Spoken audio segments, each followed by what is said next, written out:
எல்லாருக்கும் வணக்கம். Welcome to ருசியோ ருசி. இன்னைக்கு நம்ம ருசியோ ருசி சேனலில் பார்க்க போகிறது மாசி மாதத்தினுடைய தேய்பிறை சதுர்த்தி சிறப்புகளை பற்றியும் தீர்க்க சுமங்கலி வரம் பெறணும் அப்படின்னு சொல்லும் பொழுது இந்த குறிப்பிட்ட நன்னாள் அன்னைக்கு நம்ம தாலி சரடு மாற்றுவதற்குண்டான ஒரு நேரம் என்ன அப்படிங்கிறதுக்குண்டான அனைத்து விதமான தகவல்களையும் தான் நம்ம இன்னைக்கு இந்த பதிவின் மூலயமா தெரிஞ்சுக்க போகிறோம். பதிவை முழுமையாக பாருங்கள், அப்போ தான் நான் சொல்ல வர தகவல்கள் எல்லாமே உங்களை முழுமையாக வந்தடையும். இப்போ நம்ம ஸ்டார்ட் பண்ணிடலாம். பொதுவாக சங்கடஹர சதுர்த்தி அப்படின்னு சொல்லும் பொழுதே அதில் வரக்கூடிய வார்த்தையான சங்கட அப்படிங்கிறதுக்கு துன்பம் அப்படிங்கிற பொருள். அதே சமயத்தில் ஹர அப்படின்னா அழித்தல். நமக்கு ஏற்படக்கூடிய துன்பங்கள் அனைத்தையுமே அழிக்கக்கூடிய ஒரு அற்புதமான விரத நாள் எது அப்படின்னு சொல்லி பார்த்தா இந்த சங்கடஹர சதுர்த்தி நாள்.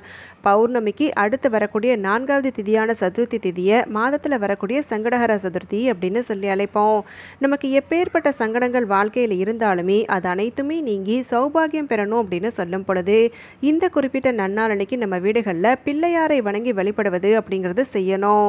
பிள்ளையாருக்கே உரிய நாளான இந்த சதுர்த்தி திதி நாள் அன்னைக்கு நம்ம வீடுகளில் மஞ்சள்ல பிள்ளையார் பிடித்து வைத்து வழிபாடு செய்யும் பொழுது அளவில்லா பலன்கள் அனைத்தையுமே பிள்ளையார் அருள்வதா சொல்லப்படுது.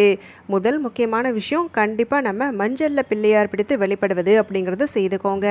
இப்படி நம்ம மஞ்சள்ல பிள்ளையார் பிடிக்கும் பொழுது நீங்க கவனிக்க வேண்டிய விஷயம் என்ன அப்படின்னு சொல்லி பார்த்தீங்கன்னா, நீங்க சேர்க்கக்கூடிய மஞ்சள் பொடி அதோட கொஞ்சம் ஜவ்வாது இது அனைத்தையுமே சேர்த்து குழைப்பதற்கு பன்னீர் சேர்த்து நீங்க மஞ்சள்ல பிள்ளையார் பிடித்து வைக்கும் பொழுது கண்டிப்பா நமக்கு அனைத்து விதமான செல்வ வளங்களும் பெருகுவதற்குண்டான அருள் கிடைப்பதா சொல்லப்படுது. அதே சமயத்துல இந்த மஞ்சள் பிள்ளையாருக்கு நம்ம அருகம்புல் இல்லைனா எருக்கம்பூ மாலை கிடைக்கும் அப்படின்னு சொன்னா அதை சாற்றி வழிபடுவது அப்படிங்கிறத செய்துக்கலாம். கிடைக்காத பட்சத்துல நீங்க உங்களுக்கு கிடைக்கக்கூடிய வாசனையுள்ள மலர்கள் அனைத்தையுமே சூடுவது அப்படிங்கிறது செய்யணும். மஞ்சள்ல பிள்ளையார் பிடித்து அதை நம்ம தட்டு மேல வைப்பதற்கு பதிலாக ஒரு வெற்றிலைக்கு மேலேயோ இல்ல அரச மர இலைக்கு மேலேயோ வைத்து வழிபடுவது அப்படிங்கிறது இன்னுமே கூடுதலான பலன்களை பெற்றுத்தரும். அதனால இந்த ஒரு விஷயத்தை நீங்க மறக்காம இந்த தேய்பிறை சதுர்த்தி நாளன்னைக்கு செய்துக்கோங்க. அடுத்தபடியா நமக்கு வாழ்க்கையில ஏற்பட்டிருக்கக்கூடிய சங்கடங்கள் முழுவதுமே தீரணும் அப்படின்னு சொல்லும் பொழுது இந்த குறிப்பிட்ட நாளன்னைக்கு விரதமிருந்து வெளிப்படுவது அப்படிங்கிறத செய்துக்கலாம். பெரும்பாலும் நிறைய பேர் பார்த்தீங்கன்னா ஆவணி மாதத்துல வரக்கூடிய சங்கடஹர சதுர்த்தி நாளன்னைக்கு விரதத்தை தொடங்க ஆரம்பிச்சு அடுத்து வரக்கூடிய 11 மாதங்களுமே விரதத்தை அனுஷ்டித்து ஓராண்டு விரதம் இருந்ததற்குண்டான பலன்கள் அனைத்தையுமே பெறுவாங்க. இப்போ ஒருவேளை நீங்க ஆவணி மாதத்தினுடைய சங்கடஹர சதுர்த்தியான மகா சங்கடஹர சதுர்த்தி அன்னைக்கு விரதத்தை தொடங்கல அப்படின்னு சொல்லும் பொழுது இந்த மாசி மாதத்தினுடைய தேய்பிறை சதுர்த்தி நாளன்னைக்கு ஓராண்டுக்குண்டான விரதத்தை தொடங்குவது அப்படிங்கிறத செய்துக்கலாம். இப்படி இந்த விரதத்தை நம்ம அனுஷ்டிக்கக்கூடிய காரணத்தால கண்டிப்பா நம்ம வாழ்க்கையில சூழ்ந்திருக்கக்கூடிய அனைத்து விதமான துன்பங்களும் விலகுவதோடு மட்டுமில்லாம செல்வம் செல்வாக்கு அனைத்துமே பெருகுவதற்குண்டான அருள் கிடைப்பதா சொல்லப்படுது. அப்படிப்பட்ட இந்த குறிப்பிட்ட நாளன்னைக்கு காலை நேரத்துல நீங்க எழுந்ததுமே உங்க வீட்டு பூஜையில பிரம்ம முகூர்த்த நேரத்துல விளக்கேற்றுவதற்கு முன்பாக நான் முன்னாடி சொன்ன மஞ்சள் பிள்ளையார் பிடித்து வைத்து தீபம் ஏற்றுவது அப்படிங்கறத செய்துக்கணும். அதே மாதிரி இந்த மாசி மாதம் அப்படின்னு சொல்லி எடுத்துக்கும் பொழுதே நமக்கு அனைத்து விதமான தோஷங்களும் சாபங்களும் நீங்குவதற்குண்டான ஒரு அற்புதமான மாதம். அப்படி அந்த மாதத்துல வரக்கூடிய தேய்பிறை சதுர்த்தியான சங்கடஹர சதுர்த்தி நாளன்னைக்கு நம்ம பிள்ளையாரை வணங்கி வழிபாடு செய்தோம் அப்படின்னு சொன்னா நற்பேறு அடைவதற்குண்டான பலன் கிடைப்பதா சொல்லப்படுது. அதே மாதிரி மாதத்துல வரக்கூடிய சங்கடஹர சதுர்த்தி நாளன்னைக்கு நம்ம தொடர்ந்து விரதம் அனுஷ்டிக்கக்கூடிய காரணத்தால சனி பகவானால ஏற்படக்கூடிய பாதகங்கள் அனைத்துமே குறைவதா சொல்லப்படுது. சனி தோஷம் இருக்கக்கூடியவர்கள் இந்த குறிப்பிட்ட சங்கடஹர சதுர்த்தி விரதத்தை மேற்கொள்வது அப்படிங்கிறத செய்து பாருங்க. கண்டிப்பா உங்களுக்கு அனைத்து விதமான நற்பலன்களும் கிடைப்பதற்குண்டான அருள் கிடைக்கும். அதே சமயத்துல சிறப்பான கல்வி, அறிவு, புத்தி கூர்மை, நீண்ட ஆயுள், நிலையான செல்வம் இது அனைத்துமே கிடைக்கணும் அப்படின்னு சொல்லும் பொழுது ஒருவர் வாழ்க்கையில கடைபிடிக்க வேண்டிய ஒரு முக்கியமான விரதம் எது அப்படின்னு சொல்லி பார்த்தா இந்த சங்கடஹர சதுர்த்தி விரதம். அதே மாதிரி இந்த குறிப்பிட்ட நாளன்னைக்கு விரதமிருந்து வழிபாடு செய்யும் பொழுது எப்பேற்பட்ட கடன் சுமைகள் இருந்தாலுமே அது அனைத்துமே தீர்வதற்குண்டான வழி கிடைப்பதா சொல்லப்படுது. மேலும் இந்த குறிப்பிட்ட நாளன்னைக்கு நம்ம மஞ்சள்ல பிள்ளையார் பிடித்து வைத்து வழிபாடு செய்வதோடு மட்டும் இல்லாம பிள்ளையாருடைய படத்திற்கு முன்பாக இந்த மஞ்சள் பிள்ளையாரை வச்சுட்டு அதற்கு முன்பாக ஒரு பாத்திரத்துல நாணயங்களை கொண்டு அர்ச்சிப்பது அப்படிங்கிறது செய்யணும். ₹1 நாணயமோ ₹5 நாணயமோ இல்ல சேர்ந்த மாதிரி 108 அப்படிங்கிற எண்ணிக்கையில நாணயங்கள் அனைத்தையுமே எடுத்துக்கிட்டு நாணயங்களை கொண்டு அர்ச்சிக்கும் பொழுது கண்டிப்பா அந்த நாணயம் எழுப்பக்கூடிய ஓசையானது நம்ம வீடுகள்ல பணம் சம்பந்தப்பட்ட தடைகள் அனைத்துமே விலக்குவதற்குண்டான அருளை பெற்று தருவதா சொல்லப்படுது. அதனால கடன் பிரச்சனை இருக்கக்கூடியவர்கள் இல்ல வீடுகள்ல வீண் விரைய செலவுகள் ஏற்படுது, சேமிப்பே இல்லை அப்படின்னு சொல்லக்கூடியவர்கள் இந்த குறிப்பிட்ட மாசி மாதத்தினுடைய சங்கடஹர சதுர்த்தி நாளன்னைக்கு தவறாமல் நாணய அர்ச்சனை செய்வது அப்படிங்கறத செய்துக்கோங்க.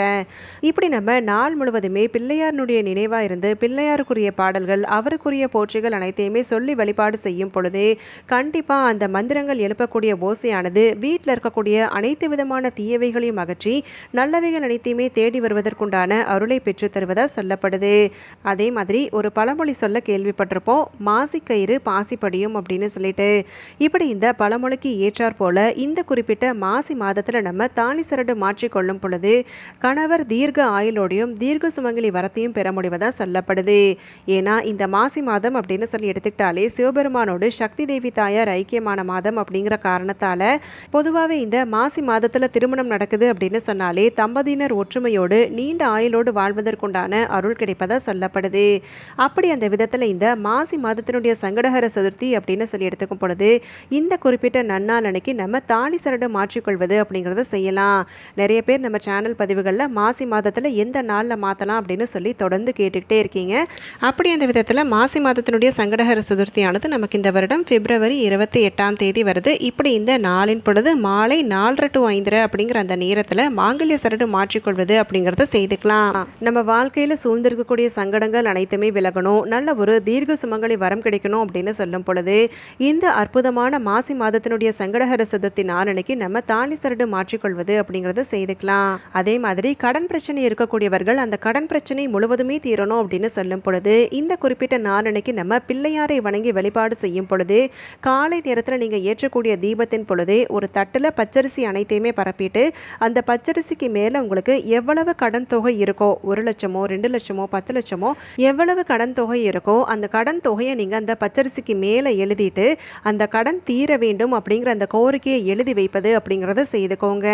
இப்படி நம்ம நாள் முழுவதுமே அந்த பச்சரிசி தட்டை நம்ம வீட்டு பூஜை அறையில பிள்ளையாருடைய படத்திற்கு முன்பாக வைத்து வழிபாடு செய்வதோடு மட்டும் இல்லாம மாலை நேரத்தில் நம்ம நாணய அர்ச்சனை அனைத்துமே செய்து முடிச்சுட்டு இந்த பச்சரிசி தட்டை எடுத்துக்கிட்டு அப்படியே நம்ம கொண்டு போய் பௌர்ணமி நிலவை தரிசிப்பது அப்படிங்கிறது செய்யணும்.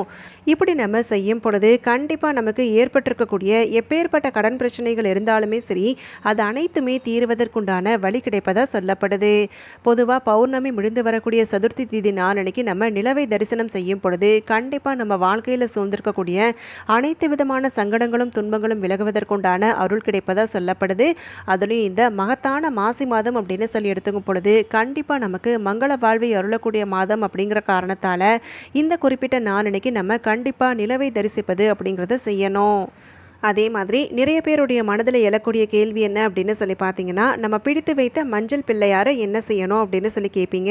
மஞ்சள் பிள்ளையாரை என்ன செய்யலாம் அப்படின்னு பார்த்தீங்கன்னா, நாள் முழுவதுமே நம்ம வீட்டு பூஜையில் வச்சுட்டு மறுநாள் பஞ்சமி திதி நாளன்னைக்கு நம்ம காலை நேரத்தில் விளக்கேற்றுவதற்கு முன்பாக இந்த மஞ்சள் பிள்ளையாரை பயன்படுத்தி வீட்டில் இருக்கக்கூடிய சுமங்கலி பெண்கள் நீராடுவது அப்படிங்கிறத செய்யணும். இப்படி நம்ம செய்யும் பொழுது முந்தின நாள் நம்ம தாலி சரடு மாற்றிக்கொண்டாலும் சரி, மாற்றலை அப்படின்னு சொன்னாலும் சரி, நம்ம அணிந்திருக்கக்கூடிய மாங்கல்ய சரடு மஞ்சள் பூசி நம்ம நீராடும் பொழுது கண்டிப்பா நமக்கு ஏற்பட்டிருக்கக்கூடிய அனைத்து விதமான தோஷங்களும் பாவங்களும் விலகுவதா சொல்லப்படுது. அதனால கண்டிப்பா இந்த ஒரு விஷயத்தையும் நீங்க தவறாம கடைபிடிச்சுக்கோங்க.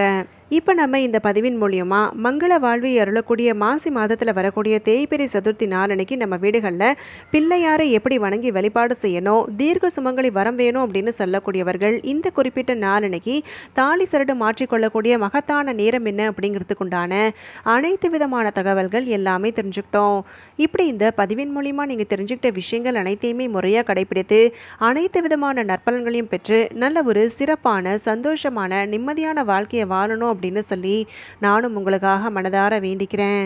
இந்த பதிவு உங்களுக்கு கண்டிப்பா பயனுள்ளதா அமைஞ்சிருக்கும்னு சொல்லி நினைக்கிறேன். இந்த பதிவு உங்களுக்கு பிடிச்சிருக்கு அப்படின்னு சொன்னா உங்க ஃப்ரெண்ட்ஸ் அண்ட் ஃபேமிலிக்கும் தவறாம ஷேர் பண்ணுங்க. அவங்களும் இந்த தகவல்கள் எல்லாத்தையுமே பார்த்து தெரிஞ்சுக்கிட்டோம்.